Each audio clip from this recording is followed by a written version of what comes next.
We anticipate in the next 10 to 12 years approximately 8 to 6 million Hispanics coming into the United States and 41 million Asians. You have been the majority minority for 400 years in this country. You have been the number 2 population for 400 years. You're gonna get kicked out of being number 2, you're gonna go down and become number 4. Now, common sense, even a 3rd grade education would tell you, if you didn't get anything when you were number 2,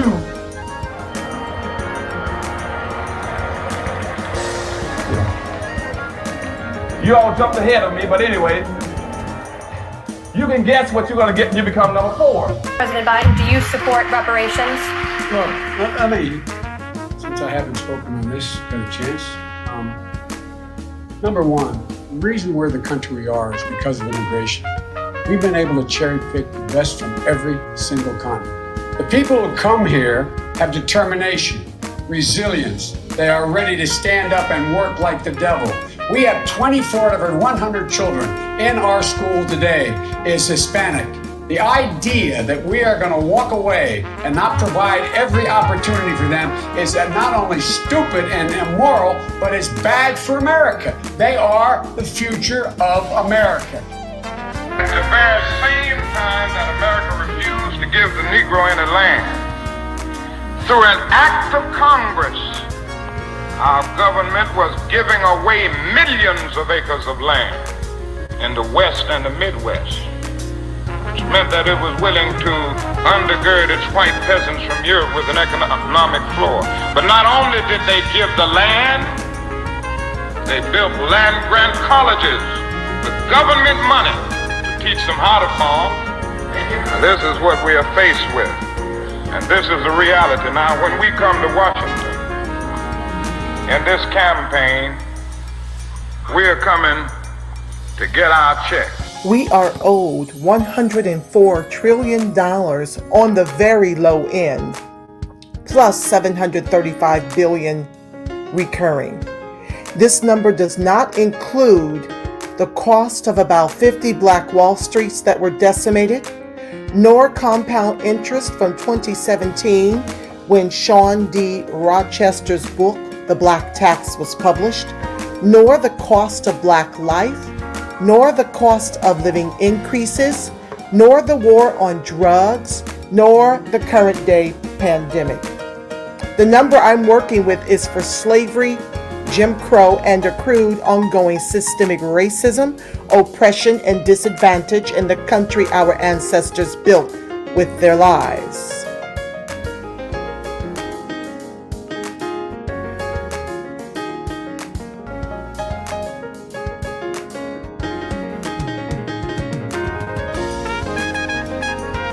Welcome back, family. I'm going to cut this show as quickly as I can so I can share what's happening right now in Minnesota.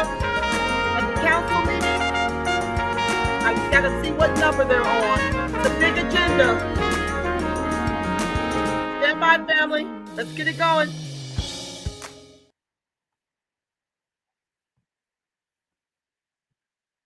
To create pedestrian safety at Hmong Village on Johnson Parkway and Ames Avenue. Secure city funds for Hmong Village's parking lot. Pass a $15 minimum wage in St. Paul. Pass a tenants' right ordinance in St. Paul. Fund Community First Public Safety Initiative in St. Paul, and shifted away from traditional policing and invested in domestic violence prevention, gun violence prevention, and youth empowerment. And whereas, in addition to her work at the city, Mai Chong's policy wins at the statewide level as a leader of Take Action Minnesota, includes state recognition of Hmong American Day, leading the committee to help Hmong veterans get formal recognition as American veterans so they can also receive veteran benefits, such as being buried in the American Veteran cemeteries, testifying and advocating for statewide earned sick and safe time and paid family leave, successfully fighting for Minnesota statewide minimum wage increase in 2014, and defeating voter ID and marriage amendments in Minnesota.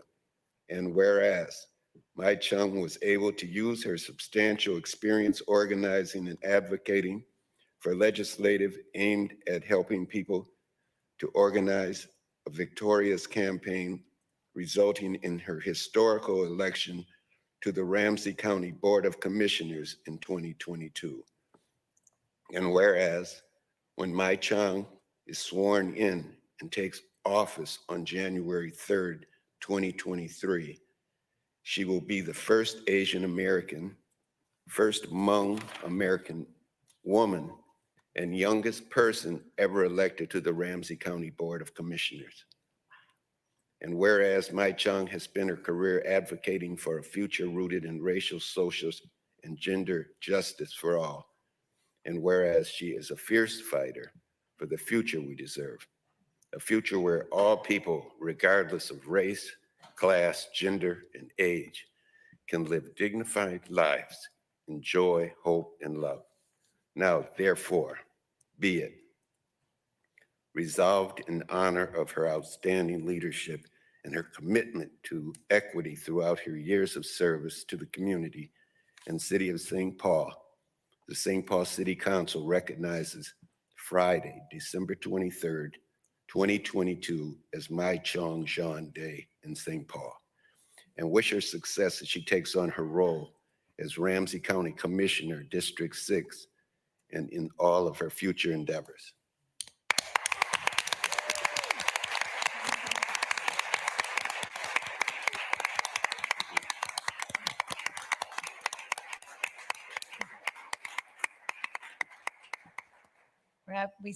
I was saying to Councilmember Ballinger that I had to have Councilmember Prince step in as your photographer, since normally it'd be Mai Chung taking this picture. Thank you.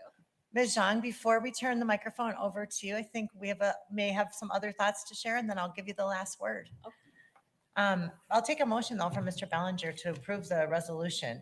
All in favor, say aye. Aye. Any opposed? Motion prevails. 6 in favor, no one opposed. The resolution's adopted. I'll look to my colleagues. Anything to add? Mr. Lally.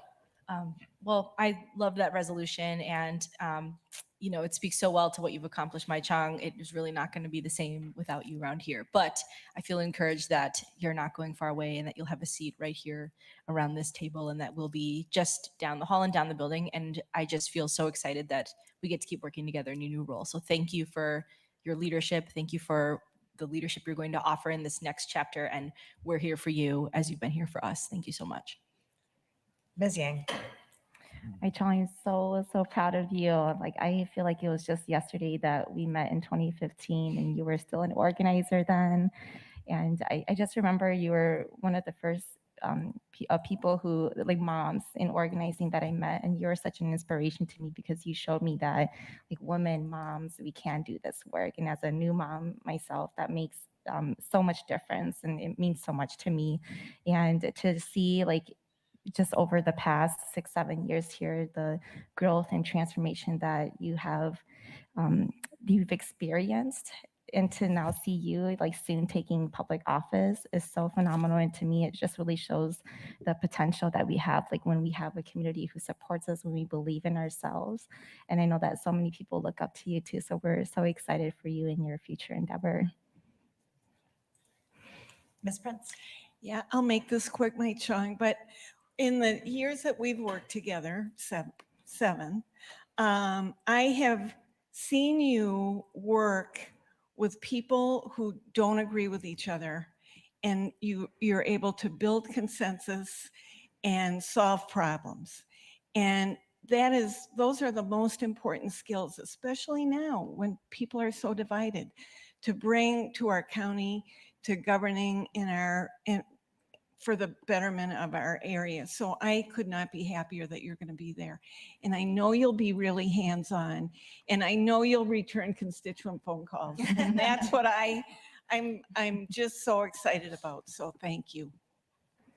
Ms. Anker. Thanks, Council President. It's really hard to follow all of that. I agree with everything that my colleagues have said, and I'll just add, Mai Chung, you're a delight to know and to work with. And I so appreciate how you always keep both the big picture idealism in mind and the day-to-day sometimes mundane, hard work that has to be done to get to that big vision, and you combine those two beautifully in one person. And so it's just been an honor to learn from you and to get to watch you move from legislative aide into elected official.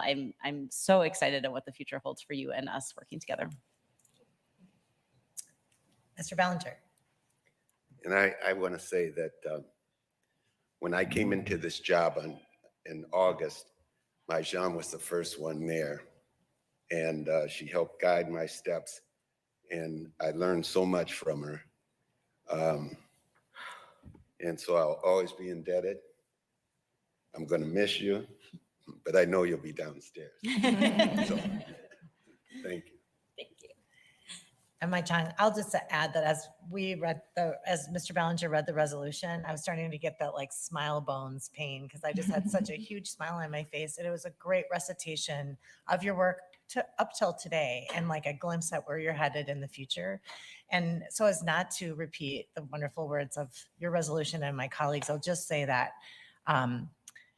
at one of your campaign rallies, you really inspired me when you called out to all of your campaign volunteers to be courageous and to be curious and to continue to engage with the door-to-door knocking and talking to the community members face-to-face in a courageous and curious way.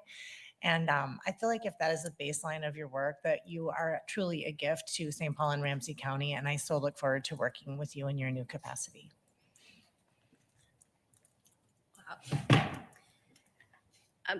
Thank you. Thank you, Council President Bramoen, council members. It has been the greatest honor to have served the Ward 1 office. And also thank you to a lot of the folks who are in Ward 1 who worked with me, the community leaders, the residents who called our office. No issue was really too small. And every day, even though it may have seemed mundane, the truth was that, and what I believe is that everyone wants to have safety in their neighborhoods. Everyone wants to be able to get around. Everyone wants to, live in dignified housing. And that is the belief that I have and carry in my work. And so that's why every day I was always asking, did I do enough? Am I still a part of the problem or part of the, our long history of issues, or can we do something different? And I've, heard that calling to respond, yes, we can. And I attested to working in my experience and working with you all and working and learning from so many of our community members who have been so generous with their time, with their wisdom, and their genius, basically, of just sharing about what everyday people can do when you come together.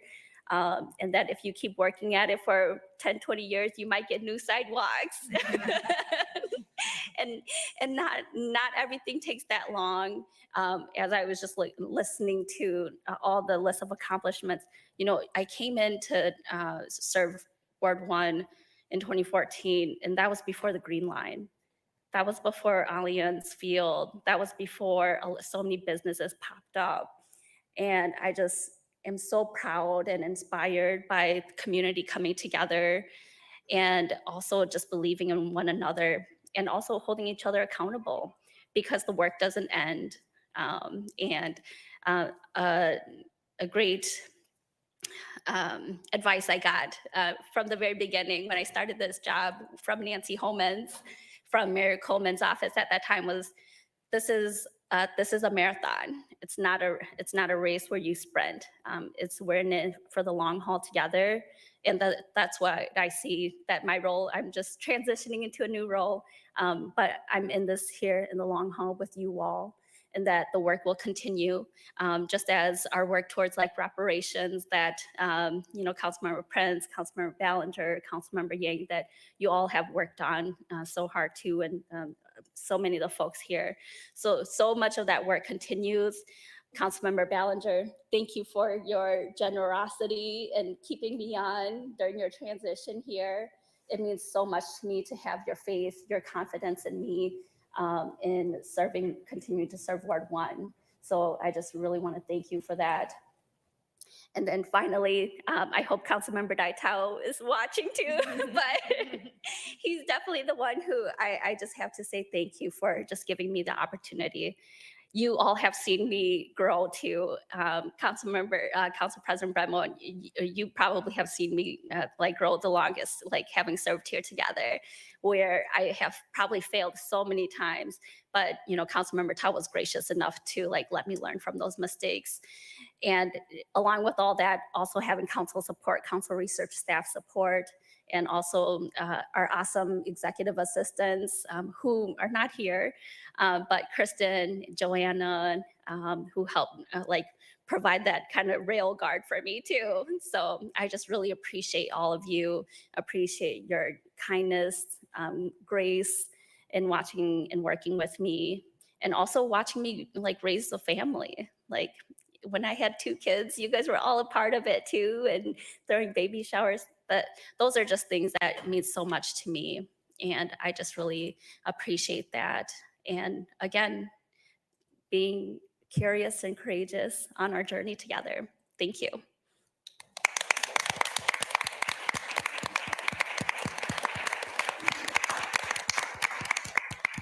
All right, so Friday is officially My Chongjiang Day in the city of St. Paul. Don't forget it if it's really cold and you are worried about staying warm. Remember, it's My Chongjiang Day. Let's have some fun. Thank you for your service. We look forward to working with you at Ramsey County in your big corner office downstairs. Item 30 is final adoption of ordinance 22-55, amending section 409.02 of the legislative code to allow restaurants to stay open and serve food and beverages until 1 a.m. on January 1st. And this is for final adoption. Ms. Naker moves approval. All in favor, say aye. Aye. Any opposed? Motion prevails. 6 in favor, no one opposed. The ordinance is adopted.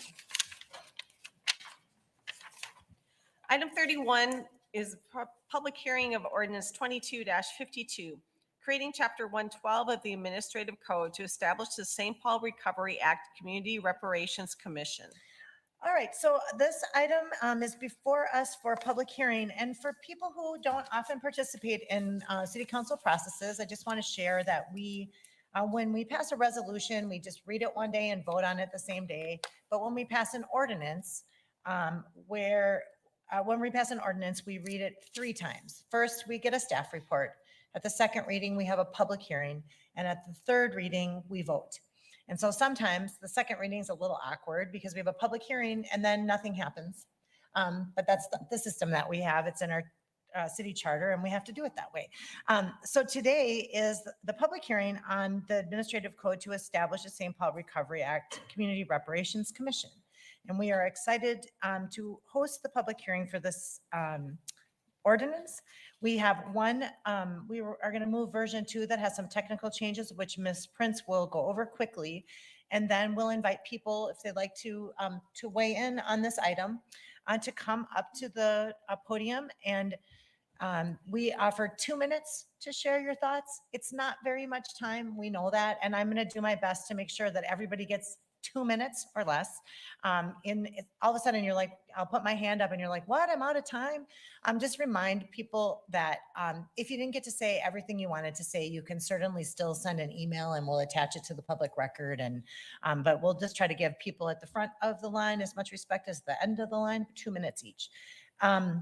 When you come up, if you can tell us your name and just what neighborhood you live in. You don't have to give us your street address per se, just where you live. Where generally you affiliate with in the city of St. Paul or beyond. So we'll first quickly go to version 2 with Ms. Prince explaining what we're doing, and then we'll go to the public hearing. Yeah, I will be moving a second version of the ordinance today that has some minor technical amendments. One is that there was language in the ordinance as it was written that it would require the commission would require its own budget. Because the commission staff is managing this through the city council budget, it will be operated within the council budget and doesn't need to have its own budget. Secondly, the language is updated to conform with the city council practices around stipends for commission members. Stipend details will be set by resolution when the commission is appointed. So with that, I'd like to move approval. I just want to ask one favor. Yeah. Council President Brennan, because of Trarin Cruz's leadership in this issue, I wondered if we could start the public hearing with hearing from Trey. Yeah, I think that would be great. It's sort of like a little bit like a staff report in a way. Exactly. As a member of the original committee, Mhm. I think that would be great. So the version 2 in front of us is, and again, we're the changes were correcting the budget to align with the city council's budgeting, and then the stipends get established when the commission is established as opposed to in the ordinance. All right, so there's version 2. Any discussion on that version? Seeing none, all in favor say aye. Aye. Any opposed? Motion prevails. 6 in favor, no one opposed. The amendment is approved. All right, so we'll move to the public hearing and we'll start per Ms. Prince's request with Trainer and Cruz. I saw you come in. Oh, there you are. Welcome.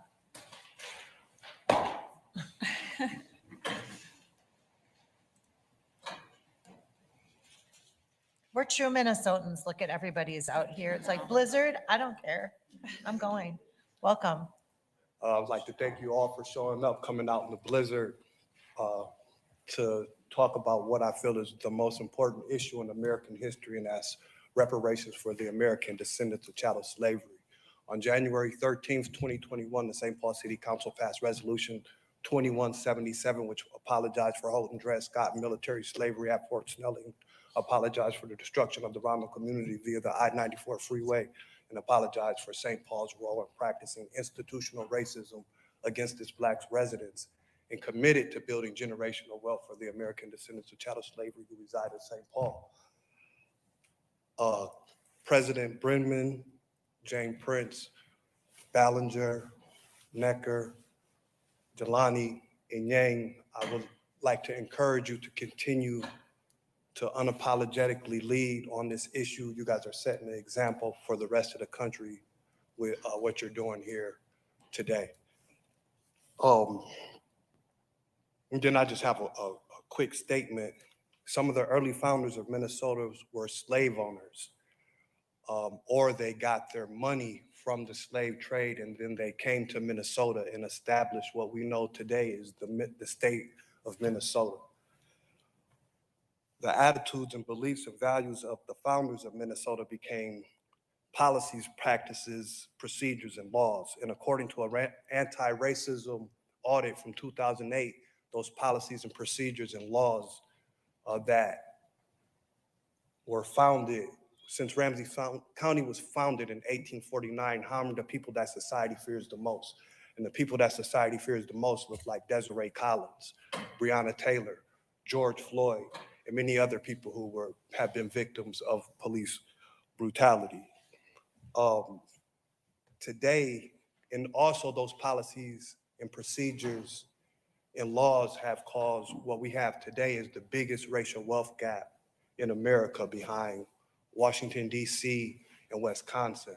So today we're here to begin to repair the harm that was caused by these policies by having this St. Paul Recovery Act Reparations Commission begin to address the hurt that the state of Minnesota, the city of St. Paul, and the United States have caused to the American descendants of chattel slavery by beginning the reparations process. So I'd like to thank you all, everybody here who's in attendance for coming out in the snowstorm. I'd like to thank the St. Paul City Council for taking this courageous, bold step. And I'd just like to say God bless the city of St. Paul. Thank you. Thank you. Thank you. Thank you.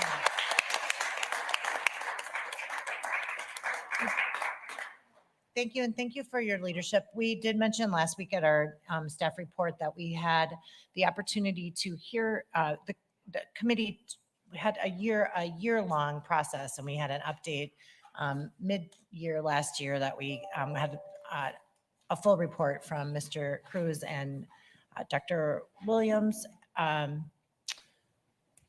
there were more presenters, but on the findings of the committee, and that directed us to where we are today. So I appreciate your leadership very much and for being here today. All right, so we'll move to the public hearing section. Can I just get a show of hands of people who are hoping to speak today? I know some folks are probably just here wanting to hear. Okay, great. So if you can just help me help you by sticking to 2 minutes for your comments. I'll put my hands up when you have about 10 seconds left, and if you can just wrap it up, that will help us stay on track. So if you want to head on up, and when you're done speaking, or even if it's right before you're going to speak, you can sign in at one of the clipboards on the ledger, and that is how we keep track of this for the history books. So let's get started.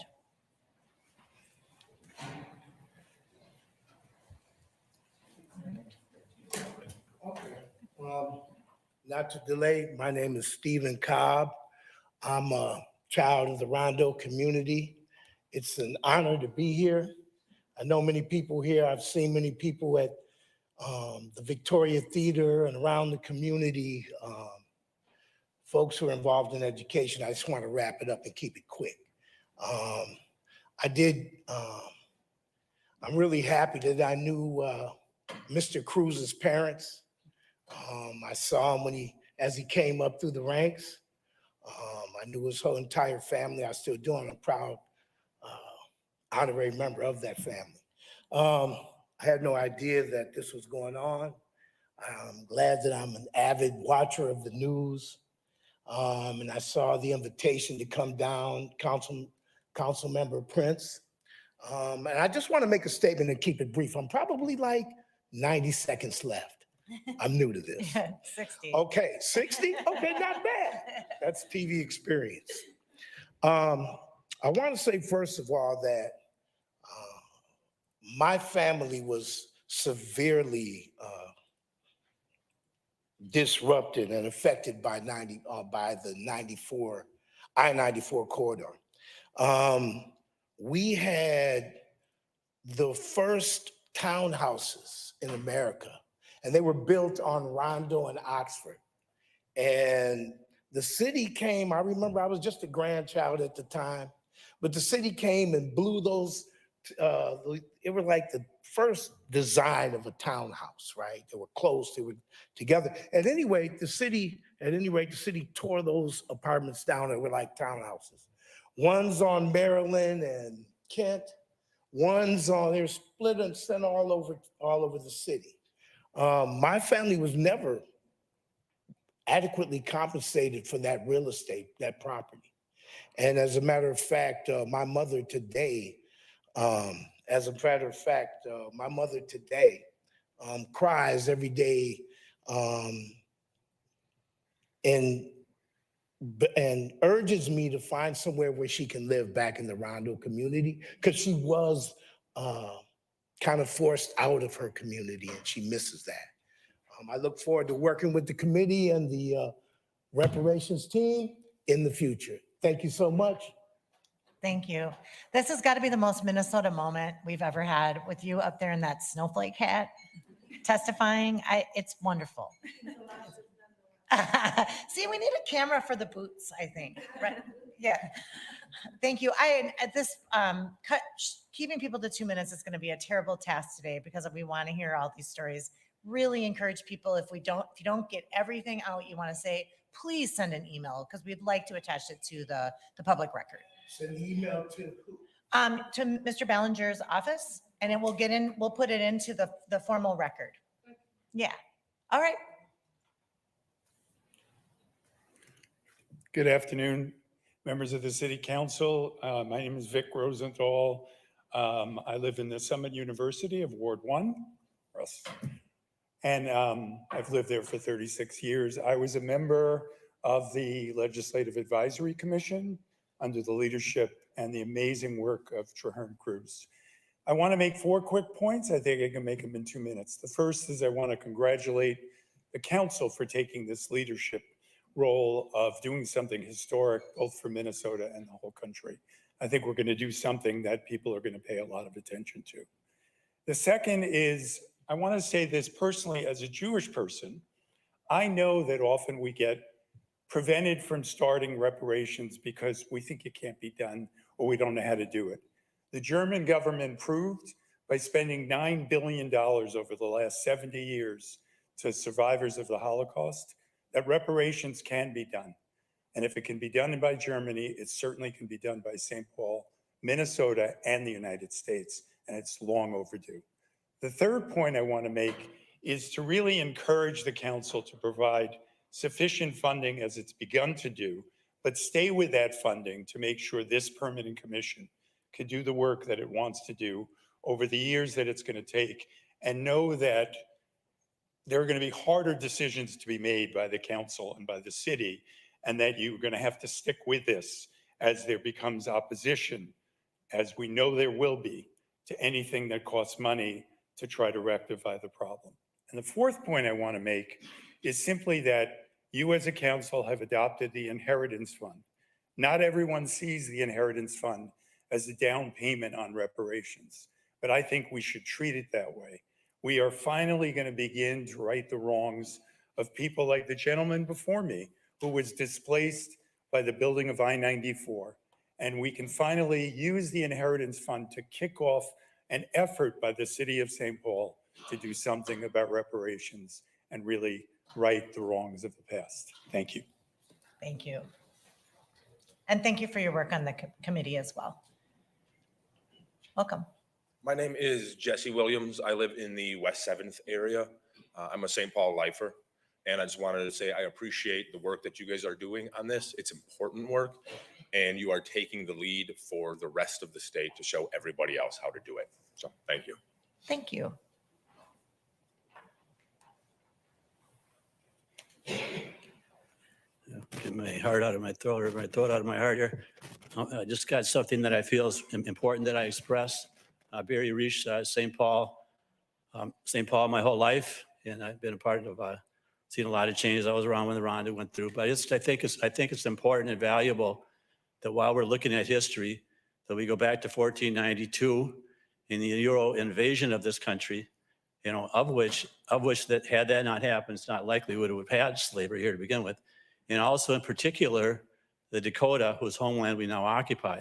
It just seems to me, as long as we're looking at history and making reparations, we should go back to the original First Nation people and begin there. And that's my feeling. I think in order to be fair, that's where it needs to begin for real truth and healing to take place.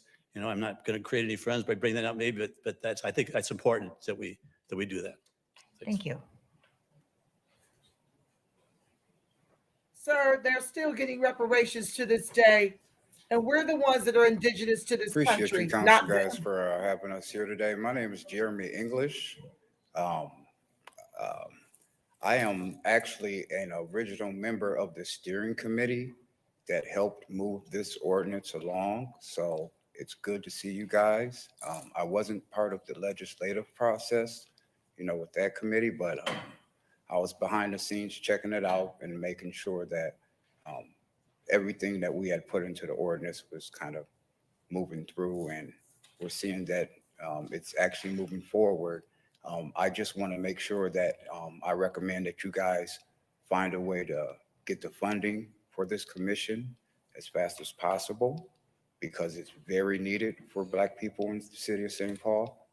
And I kind of want to focus real fast on some of the things that the commission should focus on, and that's kind of the 5 pillars of reparation. And I can kind of talk about those real quick, just a couple of them.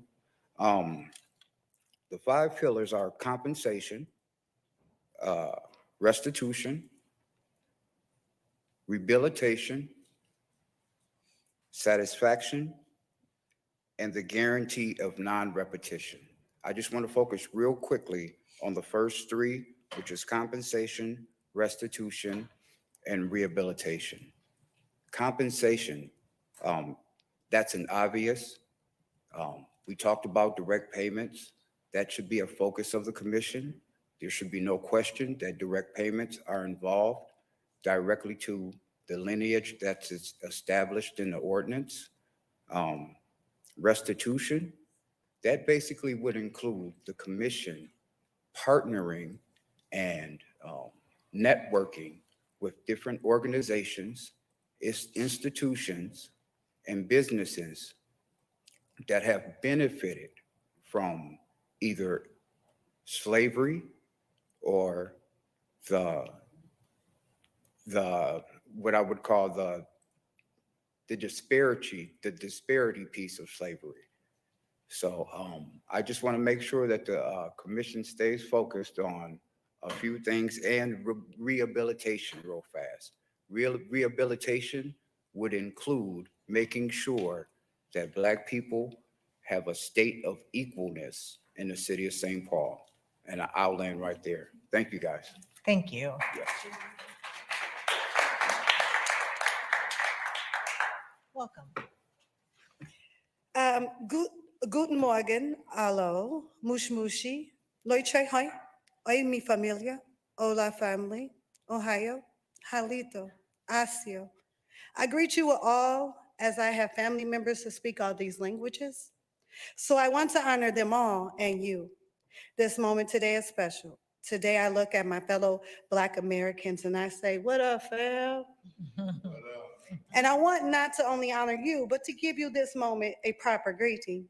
Hashiyak mamyak, papiopoli, washi mumstud, orat, anasasatas, prop to nadad tut. And for my blood, what a rondo, what's good? You know what it is, and what's understood don't never need to be explained. Today, I took the time to write that greeting because I wanted to put down exactly who you're talking about today. These are the descendants of Rondo, the German, the Indian, the African, the American Negro, and the American Indian, along with the Asian, the Korean, the Chinese, the Vietnamese, and the Oriental. We made up Rondo. My grandma and grandpa, on all four sides, I'm a double descendant of Rondo, are James and R.G. Churcher on my mother's side, and Daryl Hubert and Sally Johnson on my father's side, Daryl Eames. All four lived in Rondo when it was removed. We were separated. The part we don't talk about is what happened to those families when Rondo came, when I-94 came. My uncle and were moved, Milton and Shirley, to Minneapolis, along with my adopted mother, whose mother passed shortly thereafter. Tutty Fields of St. Paul raised my mother, but RG's children were spread about on both sides of that river. The most important thing has already been said. Please take everything they've already said, add it to what I want to say, and I'm going to end it here. The new cities that will be developed with this initiative gets America working. Roads, homes, plumbing, electric, and much more. The tourism in America will increase. This generates a higher GDP for any area that dares to repair the American descendants of chattel slavery in this area. The new businesses that will develop will generate revenue for states, counties, and federal governments. The Americans, the descendants of chattel slaves, have always and will continue to be the best investment America could ever make. The benefits of the increase in business and labor will bring many generations of wealth, prosperity, unity, and strength to America, being truly the United States our ancestors have promised. Thank you. Thank you.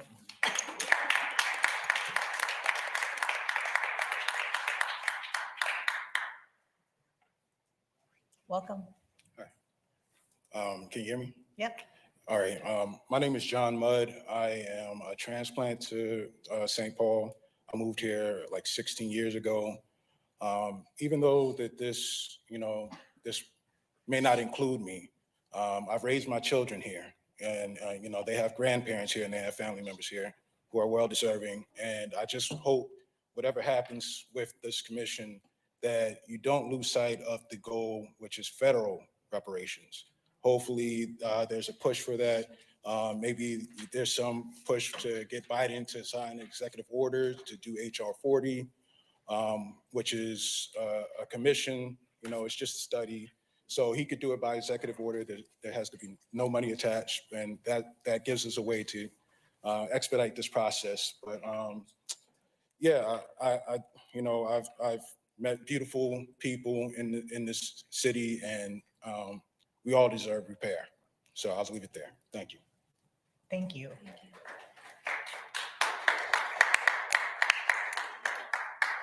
Welcome. Good afternoon, City Council. Russell Ballinger, President. My name is Reverend Carl Walker, and I am the co-founder of Walker West Music Academy and also Morning Star Baptist Church as a previous pastor. I can say for a fact that this is a great undertaking and it needs to be done. The time is now. We have paid dearly for what we have went through. I lived in St. Paul for over 60 plus years, and I always lived in the Summit University community until the freeway came through. My brother and I, Donald, who was staying with me, we were told we had to move. And as a result, we had moved into a beautiful home on Fuller, 538 Fuller. I'll never forget it. There was a big picture window with a piano sitting in the front, and it was a beautiful home. And shortly after, maybe when the freeway got started, we were told we had to move and that our house would be torn down. It was a hard thing for that to happen because we were trying to get, we really wanted to be stabilized in the community. So we had to uproot and move across Lexington to stay there for 10 years. And finally to come right back into the area that we came from, and that was in the Central Village. I said all of that to say this. When a person is moved out of the community, it really puts a burden because you almost have to start over again. In fact, you do, because the equity that we had built in our home on Fuller, we had to start anew and buy another home. And so it was just like beginning again. But thank God, so when Central Village was being built, we were able to move right back in the community. I'm a strong believer that it's time for us to do the thing that is right. And I would urge you all to stick with this process because it will show the rest of the country that we mean business when we are going to take care of all of our citizens. And I want to thank you for this time, and I'm looking forward to all of the beautiful things that will happen when this is completed. Thank you very much. Thank you, sir.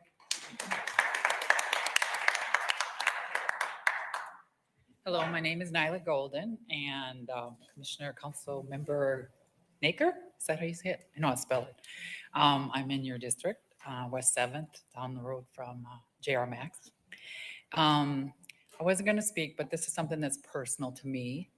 I'm in public health, and when I was born and raised here in Minnesota, grew up in Minneapolis and moved to St. Paul when I got grown. And but what I know and understand of Minnesota is that when it sees what it's done wrong, it steps up to the plate and tries to rectify that. So I got to experience that when I was in graduate school, and Minnesota said, yes, we're going to take on big tobacco. No one else ever wanted to do that, and Minnesota did and won. And then we also looked at our health disparities, the gap that we had, and that, you know, for a state that was progressive as far as what we did, as far as our medical inventions and on being on the forefront and pioneers for medicine. Our people of color were looking worse than individuals who had none of that in the southern part of the United States. And Minnesota said, we have to change that. And so we have a permanent line item for health disparities at the Department of Health that exists today. And I got an opportunity to be a part of that. So, and then within the past couple of years since George Floyd was murdered, we showed the country, yeah, we've been getting it wrong, but we're gonna try and do something right about this. This is how we need to do and be accountable. So I believe in Minnesota that as we peel back some of the pieces of what the history looks like, and we see what history was, there's an African word, Sankofa. We have to look at our history so that we can learn from that to move forward and get it right moving forward. So thank you. Thank you.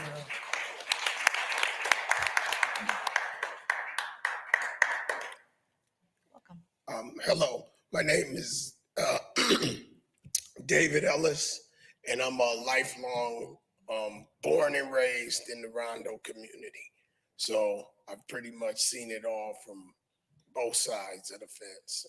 And before I say anything else, I just want to say that I'm standing on the shoulders of my ancestors that went through so much toil and turmoil in this country.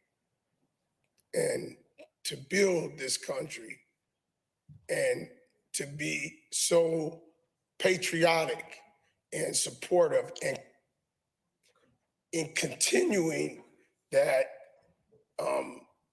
veracity and ability to continue to prosper even in the depths of degradation is just amazing to me. Along with now, you know, standing and fighting for our youth that are out there in this community who have been stuck in poverty and miseducated and left behind and still being suppressed and done so horrific.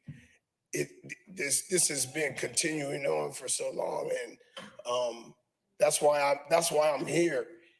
This, for me, I honestly have to say, I'm uncomfortable even being in this position of having to ask for a reparation when the history of this country already knows what the impact has been and how it has done for people of African American heritage. So I'm here with a heartfelt message. I'm so thankful to be able to have my mentors here. Reverend Walker, he was an amazing mentor for me. Again, this young man, Mr. Cruz, another one.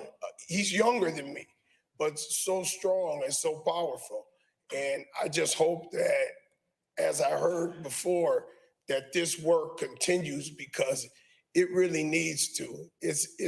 We're far behind on it, and I want to see some things happen.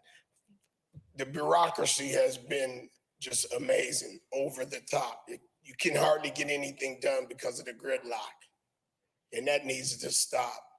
So with that, I'm going to pass, and I pray that everyone takes this opportunity seriously and moves forward with honesty. Thank you. Thank you.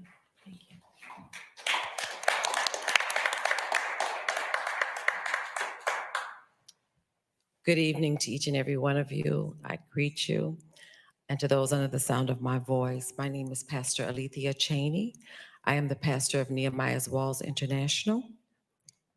I am here today because I want you to know that not just leveling those houses affected the community, but it affected the community as a whole. The first day I came home to Rondo. I've got a picture of my father holding me. I remember one of the things that is embedded in my mind. I couldn't have been maybe 4 or 5 when the freeway came through. And I remember one day playing out in where they had tore up the freeway. I remember as we were playing, there were some kids that fell into a sinkhole. I sat with my mother all night on her lap crying because that's where we played. I mean, they didn't put any barriers up to tell us not to play there. They didn't put any fences up or anything like that. So we played there. We threw rocks backwards and forwards from Concordia to St. Anthony, but that day devastated me. I saw something I never saw as a little girl. I waited all night for those people to come and get those children's body out of the ground. It's still embedded in my mind. Every time I walk out of my mother's house, I see it. Not only did it affect them, but it affected all the children who were able to walk by and see someone that looked like them, that was a nurse, a doctor, a teacher. We supported one another. We weren't just key latch kids because Mama Ellis would make sure, there you go, that we would be home, and Uncle Solon would come by in his truck and make sure that we, had fish or whatever we needed to have. But it affected our children and everyone, but that will be forever sketched in my mind. Thank you. I appreciate you. Thank you. And just, I've said this a couple times, but your stories, like, I hate having to stop you. And if there's more, I mean, please do message Mr. Ballinger. Okay, we'll make sure that we follow up with you, but we want to make sure that we capture the narrative for the public record. It's important. Somebody left their glasses. Yes, my name is Habib Johnson. I just came to St. Paul about just recently, since February. I've been out here on several occasions. I know an individual named Frederick McGee that I visited before I came here. I'm a historical preservationist, and when I first came across this Rondo community, it was in the library on University. I was taking pictures and I seen it. And when I seen it on the news today, I was like, interesting. It had a reparations element in it as well. From a reparations perspective, I think, it should be a continuous budget every year for individuals in that perspective, because throughout the years America been established, many people, many immigrants have came here. A lot of people are not natives here. African Americans, or whatever you want to call us, are natives here. Since 1776, we've been here, and everybody else came here from a boat or whatever. So we the ones who supposed to benefit off America the most. And to see other people come here and, look down at us like we didn't build this country, it's preposterous. And it's still a lot of practices that need to be rectified. Redlining, I believe that redlining originated in Minnesota, and just various things like that. And basically, I'm just here to give voice for everybody else who didn't attend and who may wanted to attend. And I believe this is a good thing moving forward.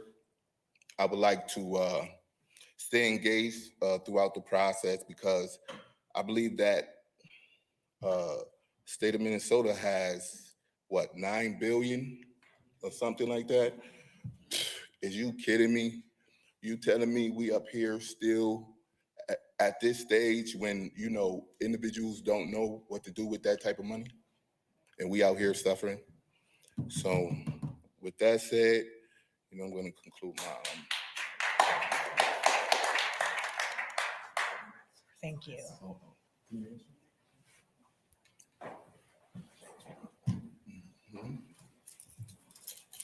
Welcome.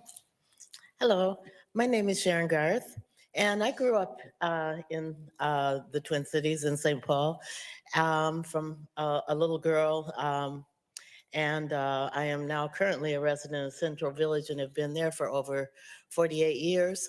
So I have a lot of experience, knowledge, and feeling about the community in which I've grown up in, and it means so much to me.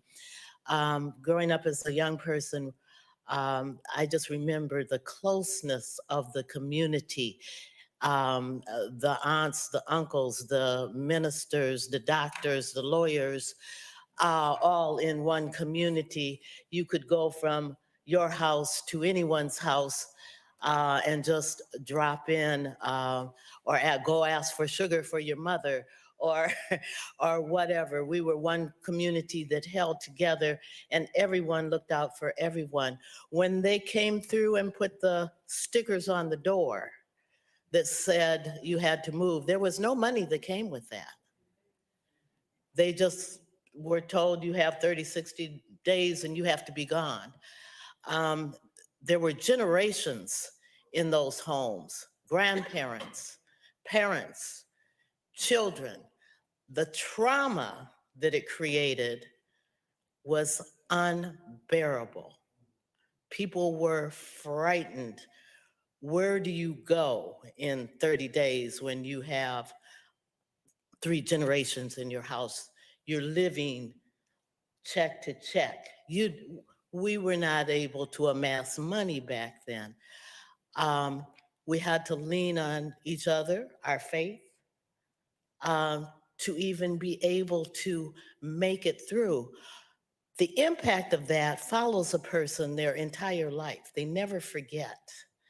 Sometimes when you hear some of the tragedies that are going on now, it takes me right back to my childhood and the things that I experienced, the things that I saw, and the things that I couldn't understand because they weren't right. And so I appreciate the fact so much that we're trying to right some of the wrongs that have been done. I applaud you all, really support you. And if there's anything that we in the community can do to help you, please do not hesitate to call on us as well. Thank you. Thank you. Welcome. Hi, good afternoon. My name is Donald Walker. Like my brother said, I stayed with him in St. Paul and been there in that area ever since. I just hope that this committee, don't waste time or reinvent the wheel on the crime that's been committed. We have a crime. Everybody, you got to be blind dead to not know all the inequities and the disaster that has happened. And I just don't want to I hope the committee don't spend a lot of time listening to the crime. It was a major crime, and what we need to do is focus on fixing it, action. And there's a lot of people in the community can give advice on some of the things that we desperately need.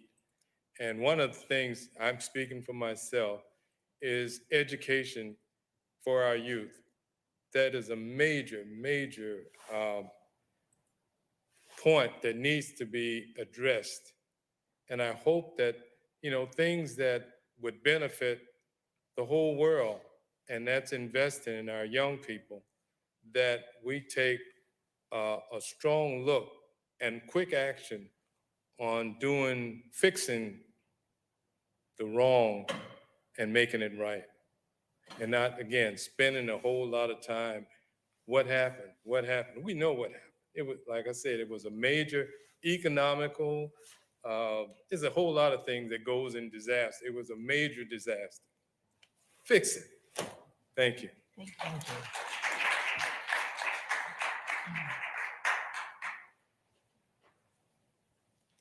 We oftentimes study a problem.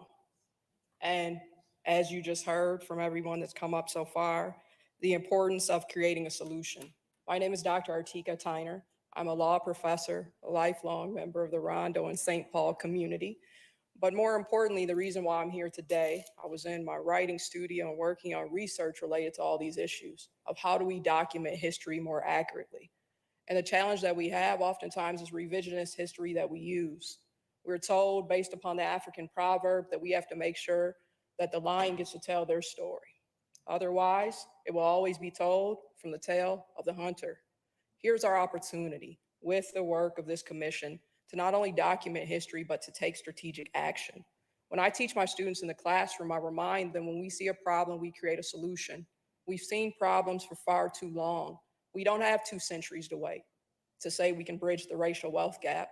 This is something that's long overdue and right now.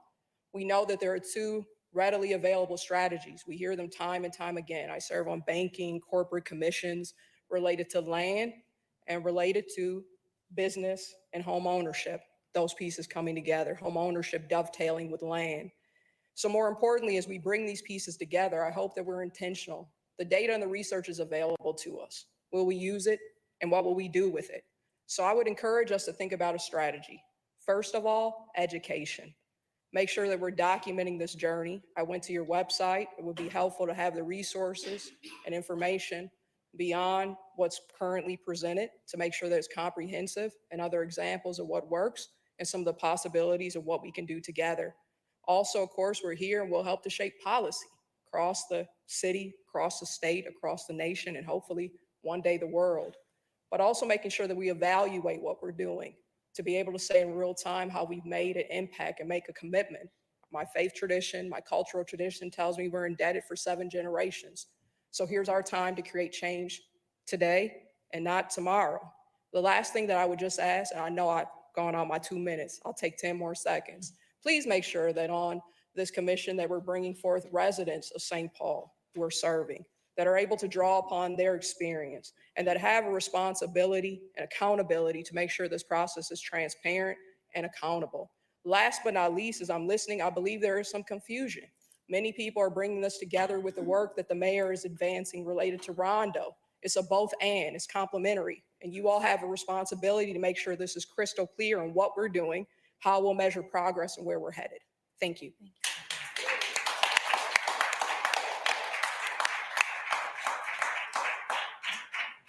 Good afternoon, everyone. My name is Jimmy Shamallard, and I'm with the Wrongfully Incarcerated and Overly Sentenced Family Council.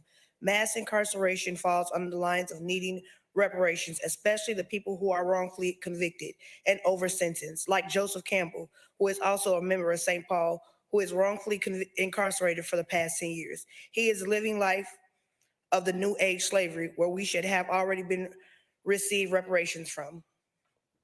Thank you. Thank you.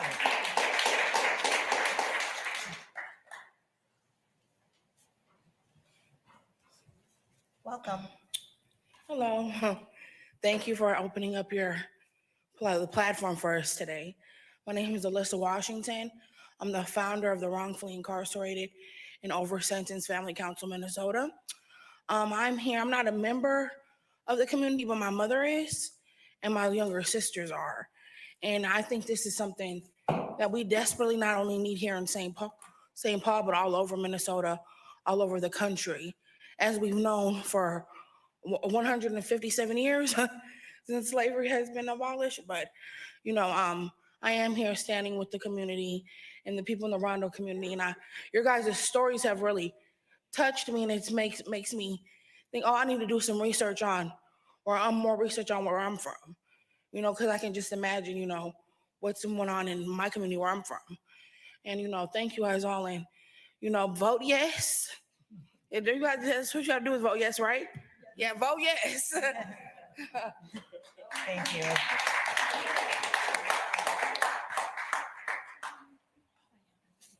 All right, it looks like we have our last testifier today. It's the last one of the day. All right, well, I'll try to be as brief as possible. Maybe not, I don't know. Couple things. First things first, I haven't heard many people say it. I'm just gonna reiterate it every time when I come to one of these things. This Reparations Council needs to be lineage-based. All right, it needs to be to the descendants that are already here. You can't all lives matter it. We can't wedge other people in. The rightful people who deserve this, it needs to be specifically for them. I was just standing in line over here, and my sister, she had an obituary. She had some documentations. I don't know if it was a birth certificate, a death certificate. Folks can trace their lineage to exactly who it is and where it is. I'm not even from St. Paul, but I'm here riding for my people that are here that look like me. There are others that are of other hue complexion that is the same, but they are not the original folks that are here. American Negro, Freedmen. I heard Trey Hearn say ADOS. The original descendants that have been here, Black folks. That's where it specifically needs to be. When we're talking about St. Paul, though, I did hear you guys say that you guys apologize. To be honest, you could tell me anything. Documentation always beats conversation. Cut the check. I'll know your apology once when you cut that check. Unless it's being cut, you're not serious. This is happening all over the country too, so you guys aren't just the only ones. This is happening in other places. However, the Highway Act is specifically something that was targeted to Black folks that were here. That right has to be made. It needs to be made. Wealth was taken away. It was stripped and it was targeted. These folks, we already heard all their pleas and all the stuff that they're talking about. That stuff is gut wrenching. And the only way that you make that right, cut that check. Cut the check.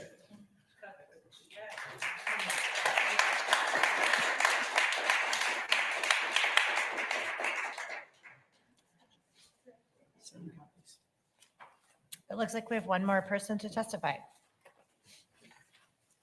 Good evening, Bill Hoskell, St. Paul, Minnesota, Council Member, President Brenmoen, council members, members in attendance, and members at home. For the record, I've just submitted some thoughts, and many of you are aware of me. I've been around for a long time, 30 years downtown as a business owner. This is my hometown, 60 years now I've been here. The one thing I'd like to ask of you, and particularly the people in the audience here today, and then those at home, what I've submitted are some differing opinions from what you've expressed tonight, but they are respectful, and I think they're in the middle ground area. At the end of what I wrote, my email address and my phone number is available. If any of you here today at home would like to contact me and talk to me or hear me out, or I would like to hear you out, I'm available to you. Thank you.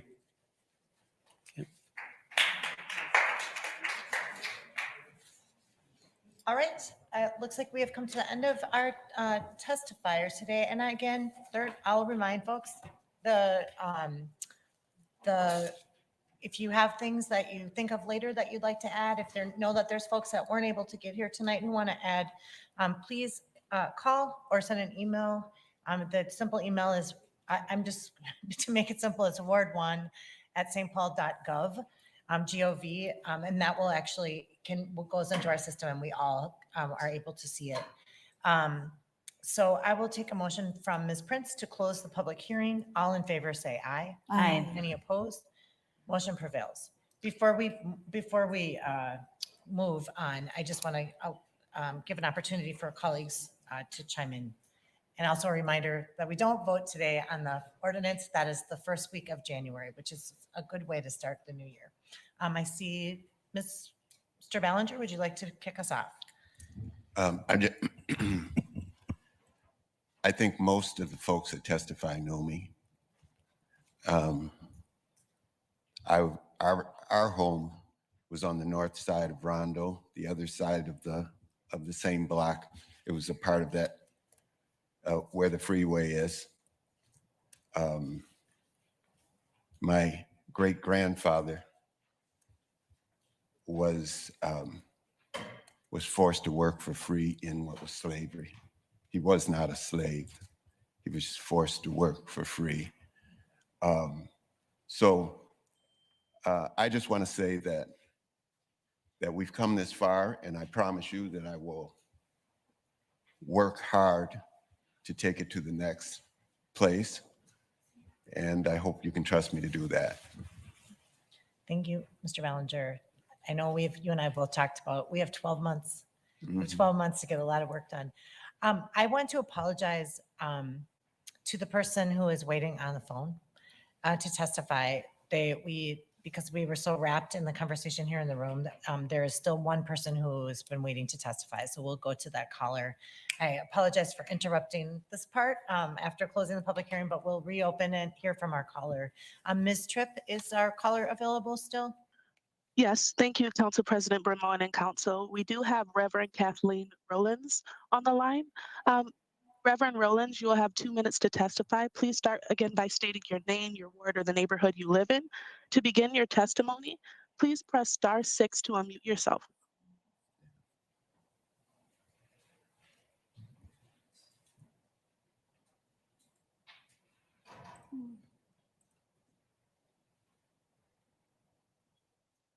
Reverend Rollins, can I have you press *6 to unmute yourself to begin your testimony, please? Hi.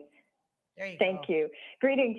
Greetings. I want to thank St. Paul City Council for the opportunity for me to speak in support of establishing this reparations commission. And I also want to express my deep gratitude for the testimonials we heard today.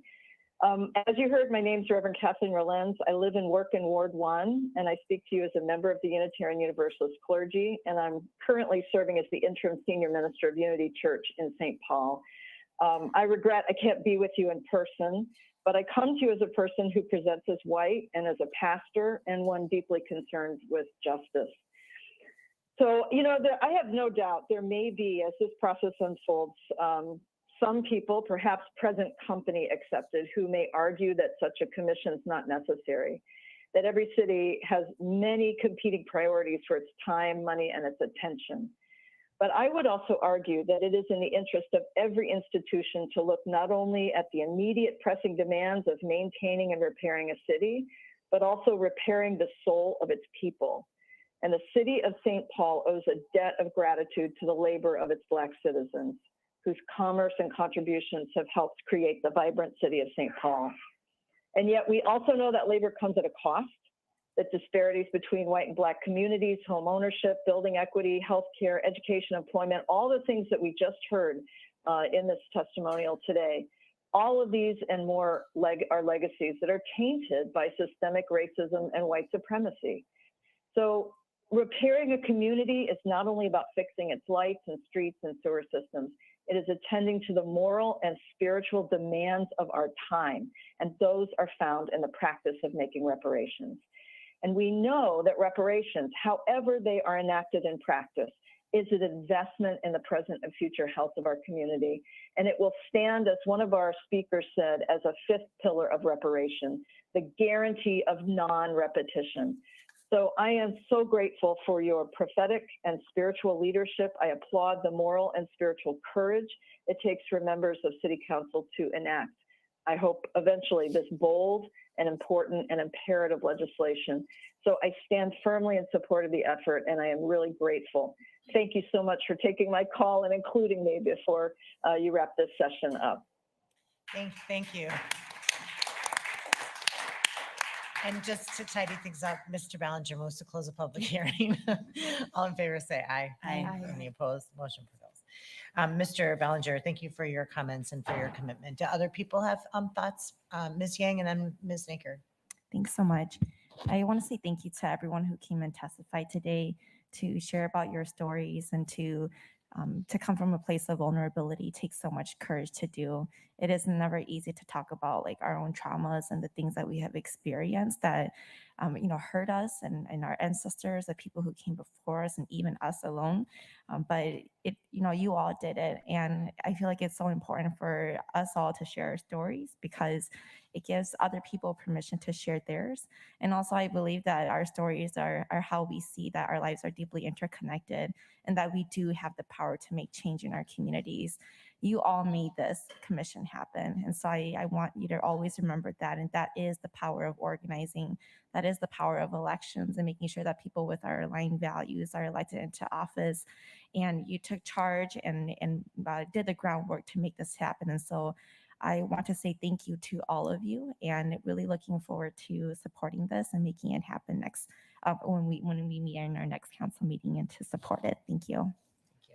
Ms. Naker. Thanks, Council President. I want to echo my colleague Ms. Yang's thanks to all of you for coming out tonight. It is freezing cold out there and you are all here, and it is amazing to see all of your presence. And I was so moved by all of your stories tonight. So really thank you from the bottom of my heart. I want to thank Councilmember Ballinger for stepping up into the leadership role in this commission. And I also really want to extend my gratitude to Councilmember Prince for her leadership over the course of the last year and beyond, and to Mr. Cruz and all of those who are here tonight who've been part of this for so long. I heard someone say that he was part of I forgot your name, but the original steering committee, even before the most recent iteration of this work. And it just made me think about how long it takes to make this kind of game-changing initiative happen. And it's not guaranteed. It takes so many people. It takes so much forethought. And persistence to just believe that it's going to happen and to stick with it. So thank you to the many, many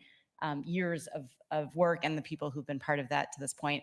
The thing that stuck with me when we heard the Commission's report back to us several months ago was this pervasive sense of cynicism that the council would do anything, that this report would come out, we'd listen, we'd give lip service, and then nothing would happen. And that really stuck with me because it seems to me that to fulfill that cynicism would be to commit the oppression all over again. And I'm very grateful that we're not doing that and that we have moved forward with urgency to act on the Commission's recommendations, to create this permanent commission, to fund it. And I know that the work isn't done and that cynicism will stay there until we move this forward beyond the commission itself. So I just want you to know that that we're committed to that. And I'm sorry that Reverend Walker had to leave because I wrote down his words. It's time for us to do the thing that is right. I think this council has shown that we're willing to have the courage to do the thing that is right, even when it would be easier to ignore the problem or admire the problem or say the state should do it or the Fed should do it. We are showing time and time again that we're stepping up to do it. So really grateful to all of you. Thank you for being here. Other thoughts from my colleagues? Ms. Jalali and then Ms. Prince. Thank you. I think that I mostly am just sitting with what's been shared tonight. I want to thank people who trusted us with just your truth and your pain. I'm personally very affected by what I heard and I'm taking it to heart. I'm also hearing loud and clear, you want action, you don't want speeches or promises, and I take that seriously. So we're going to act on this. We're going to keep moving and pushing this forward. And I just, I care about you hearing that I feel a deep responsibility to this work. And I think you're hearing that from other folks here. So I want to thank everyone who's been a part of getting us to this public hearing, Trahern and everyone who had a leadership role and was a part of that committee, folks who came today and shared your stories, Councilmember Prince, Councilmember Ballinger, and the staff, Marsha Mormon, and so many other people who have just helped build the structure that helps create this phase of the work. And I dream of a day where we can say we did this right and that day comes soon, not generations down the road, not 100 years from now, maybe not even, 10 years from now, but urgently because the problems in our communities are urgent. So I want to say thank you and just share that reflection. Thanks so much. Thank you. Ms. Prince. Thanks to everyone for being here. And we've lost some of our speakers. I do want to say to everyone that this is a day that came much faster than I thought was going to. And it's a tremendous tribute to the steering committee that Jeremy English spoke to that formed about 3 years ago and brought forward a resolution in January of 2021 calling for the appointment of a legislative advisory committee that met for a year and produced this ordinance that will result in the first quarter of the year in a commission being seated and a staff person being hired and the council being responsible to move this agenda forward. We heard it was kind of buried in the legislative agenda, but we heard some very good news that our city's leadership is already of the mind that the legalization of cannabis and taxation should involve a funding stream that could go toward reparations. That's why it's working in Evanston, and a funding stream is what we need. But in the meantime, we are talking about the connections to the inheritance fund. We are talking to foundations who want to be working with us. We know that the corporate community, that the academic community, and that the religious community is with us in figuring out how we're going to make this happen going forward. I do want to say, Mr. Cobb, you said this is going to be hard and you want us to do it. It's going to be hard. And so you need to hold us accountable. Today's the day that you need to just put it on your calendar, check in with us, figure out what's happening, hold us accountable, because if there's one thing I've learned in government forever, it is that thing about squeaky wheels. So please make sure that the commitments that you all made today to hold us accountable, you are doing. I think that's it. I wanted to thank Dr. Tyner. She brought up some great points. And I do want to also say to all of you, we will be, as I said, we've budgeted to hire a staff person for the commission. We'll be posting that job after we get this passed on January 4th with all certainty I have that we'll be adopting this on January 4th. And then we will be seeking applications for people who want to serve on the commission. So keep an eye out for that. I think we have your contact information, but you all heard Ward 1 at stpaul.gov. If you're interested in being contacted and being on a list to get the application to apply for the commission, we want you to do that. That is a commission made up of the community. That is not a commission made up of government officials. So the concern that people had about bureaucracy, this commission gets to be very strong and hold us accountable. So I encourage you to stay active and involved. And I want to thank again Trarin Cruz, whose vision for this made it happen.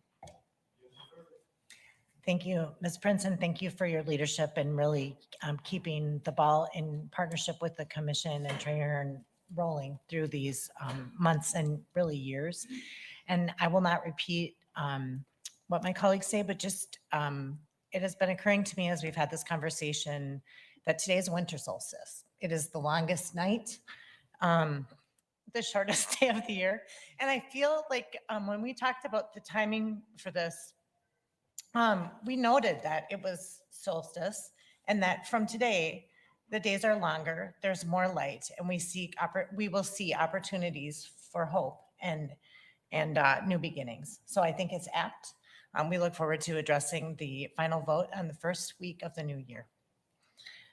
We have moved to lay that item over, or we've moved to close the public hearing, and so we'll lay the item over till January 4th. Item 32 is Resolution Public Hearing 22-362, amending the financing and spending plans in the fire department for the amount of $1,010,999 for the Fire Station 51 upgrade project. Folks, if you're taking off, please be careful, stay warm. This is a public hearing. Is there anyone here to speak to this item? Seeing none, Ms. Naker moves to close the public hearing and approve. All in favor, say aye. Aye. Any opposed? Motion prevails. 6 in favor, no one opposed. The public hearing is closed and the resolution is adopted. Item 33 is Resolution Public Hearing 22-364. Hi, family. Okay, that's all I was here for, honey. Let me close this out. I don't care about the rest. I'm sure you guys don't either. I'm just so grateful to you guys for tuning in a second time. Y'all really rolling with your sister today. Special shout out to my brother who blessed the broadcast. This enables me, family, to edutain the masses while advocating for lineage-based reparations only and the weaponization of our vote and the socializing of our suffering. When the Democrats have a trifecta, you clearly know American freedmen are the only ones in distress. It makes no sense that they are literally erasing and replacing us with immigrants before making us American. And so I am just so ecstatic to have my co-host in the chat.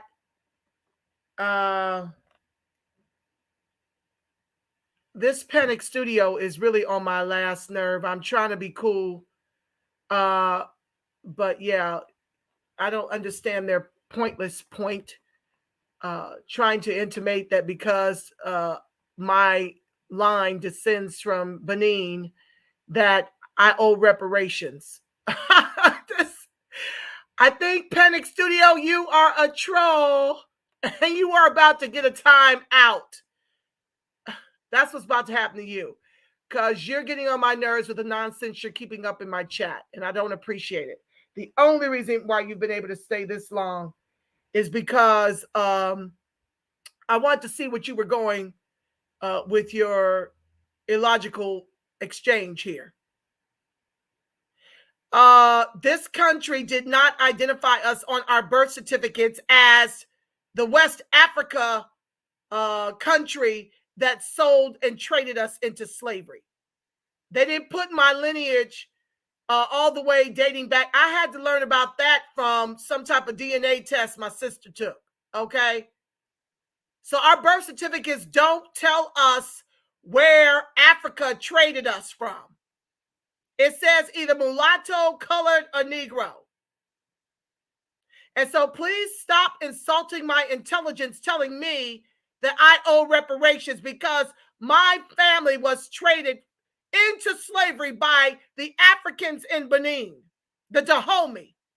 You know, the ones y'all was celebrating in the goddamn Woman King. Flipping the script, making it seem as if they were the ones who suffered the Holocaust my ancestors suffered. You know, that Hitler bullshit they keep forcing down the throats of American freedmen that they keep running to the hot damn theaters to pay for. You don't want this smoke. Don't come for me lest I send for you. I'm sick of the bullshit, Hollywood miseducation about our history and how we became bottom caste in the country my ancestors built with their lives. The wealthiest country in the born world.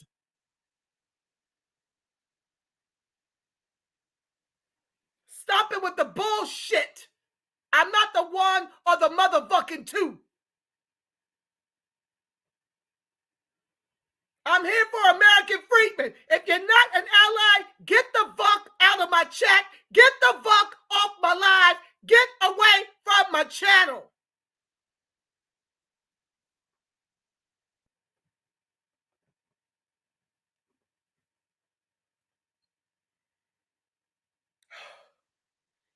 Shout out to Trey Hearn Cruz. Family, if you missed the live I did with him yesterday, please check out the archive. He was awesome. We will be having him back as we keep our eyes on the reparations in St. Paul, Minnesota. You just heard the city council give him glowing commendations. These are the co-founders of the contemporary reparations grassroots movement. Not these grifting asses holding marches all over the hot damn country. They ain't been nowhere getting this work in. They ain't putting in no work. I ain't seen nobody at a hot damn meeting but the people I bring to you live over here.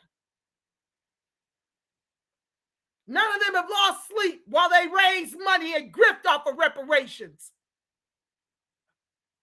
So stay tuned over here this Thursday, 5 o'clock Pacific, 6 o'clock Mountain, 7 o'clock Central, 8 o'clock Eastern. I'm bringing Antonina Edwards and her solidarity getting Boston reparations done.